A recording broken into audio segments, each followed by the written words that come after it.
about commercial market resiliency. And so Arlington has a commercial market resiliency initiative. And let's talk about how it impacts businesses, taxes, and the vacancy rate. So to start, and for those who may not be following the commercial real estate market as closely as some, can you maybe just back up a little bit and talk a little bit about what exactly has been happening the last few years?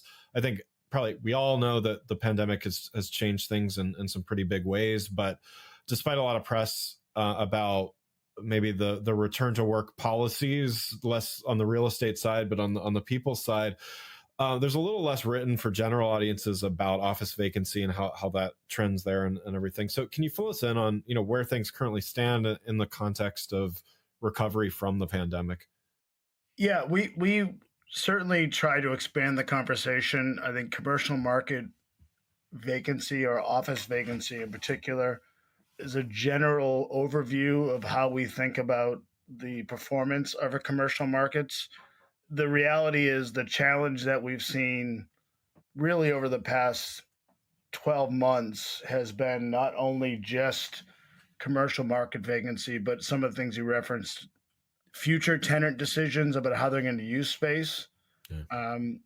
the desire for them to use space differently. And in many cases, that means using less space given hybrid work environments, but also commercial market valuation, which, given capital markets and given let's say, the distrust of the capital markets and in the future of the office market portfolio, we've seen significant drops in values that aren't always related to vacancy.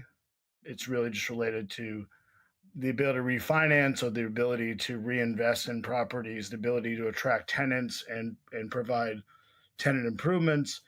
So we're looking at all those things, but we'll talk in a little bit about some of the things that we can control as a government.